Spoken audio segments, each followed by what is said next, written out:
Hello, Matt. Welcome to the pregame hangout for the Isekai Realms game, or in this case, Isekai Gothic Horror game. You may have noticed a couple of unusual, well, that was very rude of me to say, unusual faces, people that are not here every week. And those would be Jason or JL Collins, who is the GM of our soon to be released quadrilateral Star Wars actual play coming next Monday, which you should check out here on the same channel, same time, same place, right here.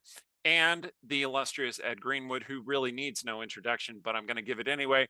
This is Ed Greenwood, creator of the Forgotten Realms, titan of the game design and fantasy industry. So, welcome, you two. JL is stepping in for Randy, and Ed is here because, well, we managed to talk him into being here. So, uh, we're going to talk a little bit about the end of the Isekai Realms season one game, which ended with some explosive things, particularly if you decide to charge a vampire coming through the front door. Or you happen to be an NPC that we all had deep connections and affection for. So, yeah, that finale, woo, man, I was dead for half of it. So, somebody else is going to have to take this one. Like 20%, but who's next in your intro order? Oh wow, Allie's next in my intro order. Allie's doing a lot of techno wizardry behind the I scenes right now. am. So we're gonna tap either Joel or Rhiannon to talk about it, and I think it's gonna be Joel because Joel has the jaunty hat. So, it's interesting that you mentioned that about you dying because after all of the shenanigans you pulled over the course of the season, the one time that you actually got killed, it was actually an intelligent time to be charging. So, I was doing a very noble and reasonable, practical thing. we were very much pinned and trapped. So, in that case, charging was absolutely the appropriate thing to do, or at least a valid course of action, unlike a lot of other times over the course of the season. Yes, and I'm gonna deflect it again when you said that. Yeah, no, I definitely. will I will point out that in episode 10, you decided to invoke the ire of the gaming gods by suggesting that you surely should have been dead by now, and that you clearly had to have plot armor in order for that not to be the case. And everyone said, "Ooh, I don't know if that's such a good thing to say aloud, Eric," but you did. It probably wasn't. Yeah, thinking back on it, I Even believe the context in which I said that was we should not take Jamal with us because we have plot armor that Jamal does not have. But the thing is, even if the party as a whole has plot armor, you never know when you're Boromir. That's right. Well, except in retrospect that you were Well, Boromir. yeah, okay. Yeah. Gotta be Anyway, those no, hobbits. it was very sad when Jamal was blasted, and I came 50-50 from being blasted as well, but instead it was another NPC. Fortunately, we had a little bit of divine intervention, and that specifically came from a guest who showed up for that game, and that was Ed Greenwood. So, Ed, tell us about that experience about recording those um, pieces of dialogue. How did that feel to you? It was fun. I had to restrain my inner desires to kill you all. No, no, the sudden rampant surge of divine absolute power left me shaken, not stirred, and therefore I managed to weather it just fine. I sort of uh, just said the lines with glee and tried to act well enough that the dripping glee was not apparent for I every single. I gave you plenty of room for improvisation, which you took, of course, because that is your way. What did you think of playing Finder Wyvernspur? It's kind of an unusual choice of deities, right? Yeah, it's a little difficult in that regard because I remember Jeff playing him as the strong and utterly silent type. Hmm. He never said a word that he didn't absolutely have to. And Hmm. that that is difficult to replicate because we were in situations where you want the deity to say something, not just stare at you and go, hmm, which Finder did a lot of. Yeah. So that bit was like, oh, this will be sobering, but it's also old home week. It takes me back to my childhood. I can imagine that must have been interesting. Yes. So, a little fun behind the scenes production magic fact is that Ed was not recording the game at the same time that everyone else was. In fact, what happened was he had recorded a number of scenes, like a choose your own adventure sort of thing, Mhm. uh, several days or even a week before we did the actual recording I think it with was a week. everyone Yeah. else.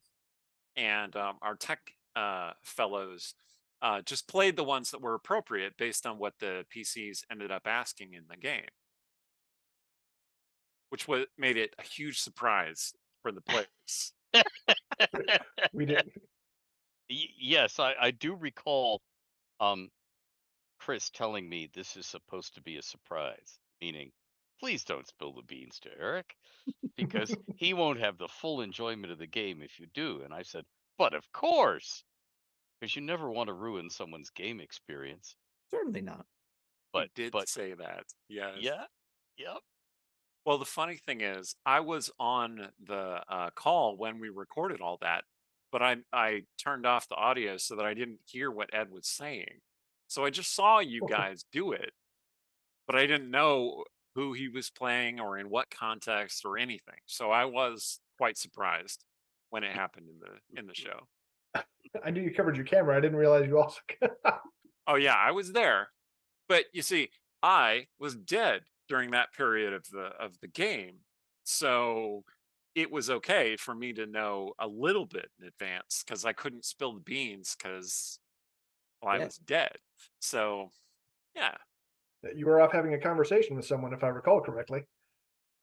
maybe. It didn't happen on screen, so we don't know any details yet. But There is a mysterious 12th episode, which we have alluded to before, which also may possibly experience or feature a cameo from Ed Greenwood. Do you remember that Oh, one, Ed? oh yeah, I do. Oh my goodness. Well, it's a good thing that my memory is so faulty now that I'm old. So I can't possibly spill the beans about any of that because Yeah. I barely remember them. um, We had, we had um, some humorous yeah. hallway hijinks at Gen Con where we were all trying to figure out where we were located because we had very much commando set up a spot that we had commandeered in a hallway in order to play the game. So it was sort of fun trying to get Ed to that location. But it all worked out in the end, and that's the important bit. you recorded a guerrilla game at Gen Con. Worked That's worked out awesome. is a very relative term for how that all went down. Like Yeah. we have some technical challenges to actually Or post that. yes, We that's might true. eventually. We might eventually. I That's true. believe in us. I do. I wake up every morning believing in us, and so I Okay, am. when you say us, you really mean Shipley, right? I mean, yes. I mean, all of you, really. That isn't me. Of course, I believe in me. But Yeah, yeah. so Anyway, no, that was really fun. Um anyway, I don't necessarily want us to say too much about that particular game like I suggested because we might show it one of these days. Otherwise, you know, just kind of talking people through it might be good.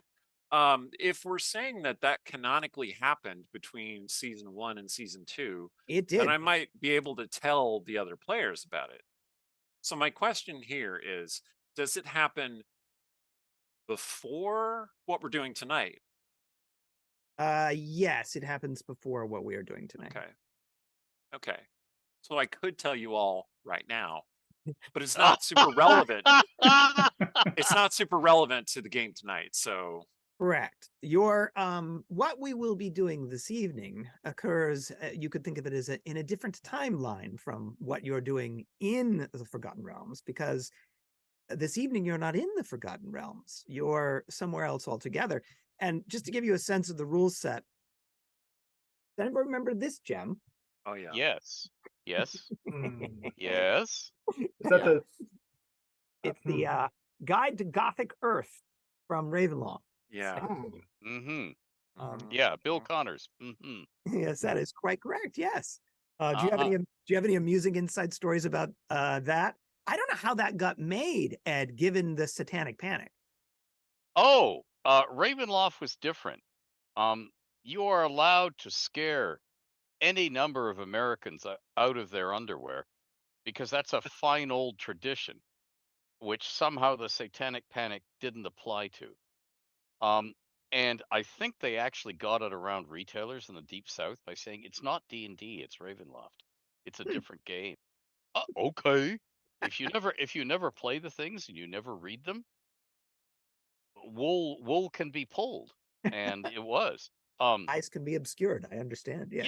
Yeah. That is the kind of lowbrow nonsense that TSR would get away with. Yeah. Yep, yep, yep. And just remember, there is plausible deniability in everything TSR did.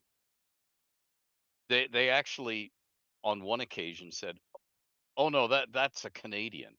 A Canadian did that, not us." They actually pulled that one.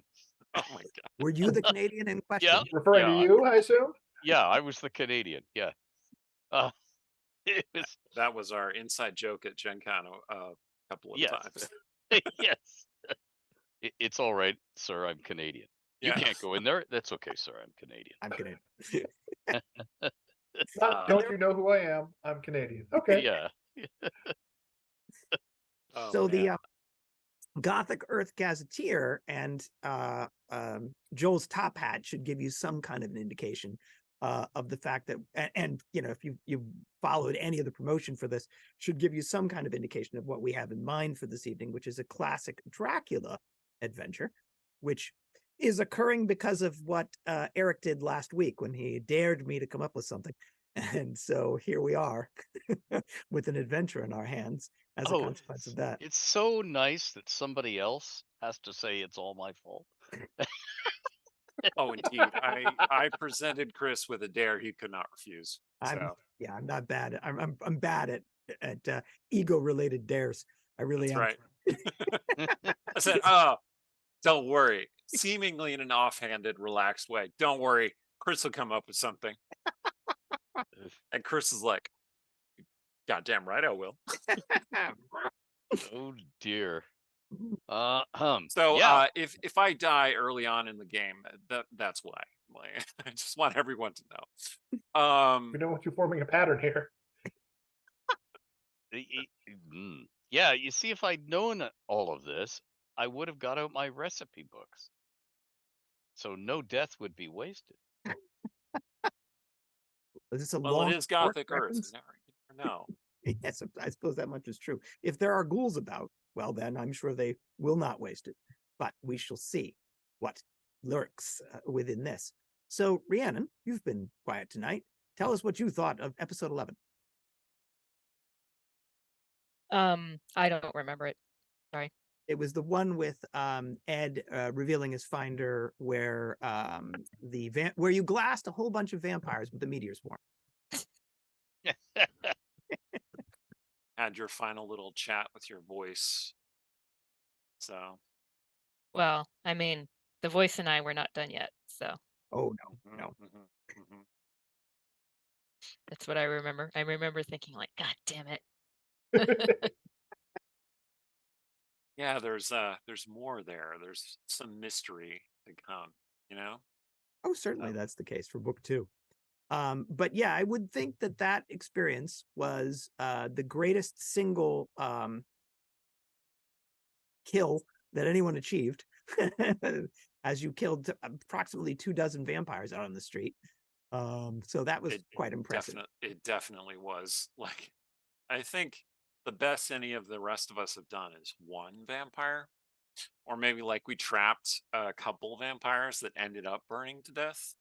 But Rhiannon took out a whole coven of vampires. Just and that was I mean, pretty impressive. some of us spent the entire season without the ability to impact vampires, so Yeah. You did a lot with the shield. I will give you. I did. I feel like I improvised pretty well. I actually kept track because at the end of the season, I was like, how many times did I actually get to roll to attack all season as a fighter? And the answer was 3, and one of them was with a fire extinguisher. Now, did you include the combat with the wolves? Because I see. Yes, that was my other 2, that was your other 2. Okay, and neither of which was a kill, by the way. I got 1 hit, 1 whiff, and a fire extinguisher. that sounds like a band. It Hit could one be. with a fire extinguisher. So I was hoping, if you don't mind, to steal a couple minutes to talk about our upcoming Star Wars game, which Jason is our GM on. Please And do. we just finished recording the finale literally yesterday morning. And I think we stuck the landing. But Jason can tell you a little bit more about like the concept of the game and, you know, the inspirations behind it. Tell us something, Jason. Yes, self-contained 4-episode actual play Star Wars set during the dark times between episodes 3 and 4, the rise of the Empire, the rise of fascism throughout the galaxy, and very much a localized story. One planet, one setting, with 4 main characters, designed to essentially give us a day in the life of an ordinary denizen of the galaxy who experiences their world changing as these events happen around them, and very much inspired by, of course, the Andor series on Disney Plus and the Rogue One movie leading into A New Hope, and sort of that whole period of just that street. Eric and I talked about this, calling it sort of street level Star Wars, where it's these people aren't heroes, but these people have to make difficult choices, and they might be heroic choices or they might be selfish choices, but ultimately the goal is to survive. And it was just an absolute tremendous experience to get to run that. Our players are simply phenomenal, and I'm so looking forward to sharing it with everybody. Yeah, all new players that you that you haven't seen on the Dungeon Scrollers before, you may recognize some of them from other streams. However, they were good enough to come and play on our stream, and man, did they do such a good job. Yeah. Nice. One interesting thing about the game is that it takes place in 2 time periods to show the transition between the Old Republic, 20 years before the Battle of Yavin, and then when the kids, and I refer to them as kids because they were literally 7, 8 years old at the time, were basically kids on bikes in Star Wars, Very much. getting into shenanigans, seeing the seeds set down for what the world was going to be like. And then we fast forwarded to 12 years later, which is 8 years before the Battle of Yavin. So 8 years before New Hope. And then we see them as late teenagers, basically trying um, both to survive and to resist Mhm. the increasingly tightening grip of fascism on their planet. And it's really something.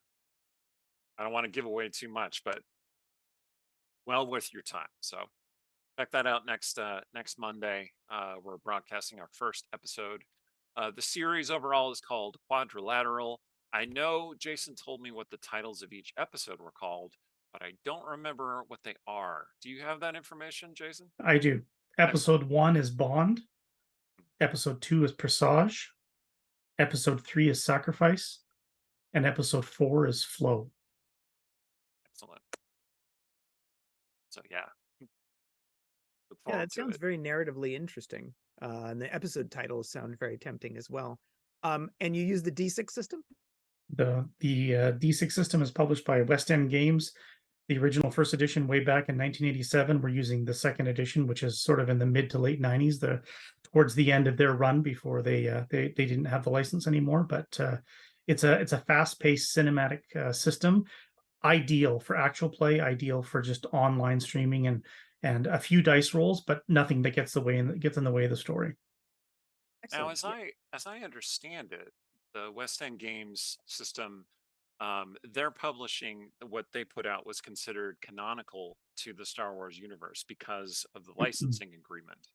And so they are the source of a number of common tropes and characters that we take for granted in Star Wars today, such as the Inquisitors and the Night Sisters and all of that stuff. And it's really fascinating to look back. They were on the publishing in a evolution. time when there was no other media. They were given free reign to invent whole cloth and entire aspects of the galaxy. At the time that Timothy Zahn started to write his Heir to the Empire series and all of that, the West End game books were given to Mr. Zahn and all the other authors that followed as reference and resource materials to use for that. They were invaluable for that. They wouldn't be considered canon in the sense that when Disney eventually bought Lucasfilm and all of that, it doesn't consider that. But you're absolutely right that many of the creations and just wonderful innovations that they did in those early game books persist even today in all Star Wars media. They just did a phenomenal job. Totally agreed. Anybody else play the old West End Star Wars games back in the No. day? I did. I actually own pretty much all of the product for it, including I think there was like a box set about the Mos Eisley Cantina and Oh yeah, yeah. I've got a little shelf just above me right there. That's Yeah. and I'm still filling in the holes in the library. It's a bit of a bucket list item to try and It's hard, track yeah. down as many of them as I So can. I bought a lot of it like contemporaneously, and so that's why Yeah. I've got so much of it. But I remember really liking that system. At a certain point, it becomes a little bit tricky in the same way that Shadowrun does, because the Yes. D6 pools get enormous. Correct. They do. But I liked it better than the D20 Star Wars. That was when Wizards got their hands on the Star Wars license and they did their Saga own edition, version. you mean? Yeah. I Well, was, and they even did revised before they did Saga. There was the D20 revised version, which was the first right. first publication that they did when they first got the license. Yeah. but yeah, I enjoyed the D6 system for that. Because again, I enjoyed Top Secret, which was percentile based. I enjoyed the D6 system for that. I enjoyed Shadowrun, the original Shadowrun, although I've been told they tidied it up a bit in terms of making it a little bit easier in subsequent. That's I've actually written for the current edition of Shadowrun, so I can confirm it is definitely a lot simpler than older editions tended to be. Is Echo Chernik still doing art for them? I don't know. I love Echo Chernik. I don't know if all of you know Echo Chernik. That's sort of like pinup style art, and did a lot of art for Shadowrun. We are unfortunately out of time, though. We have to go to break so we can do an ad, but yeah. Don't go away, everybody. See you soon.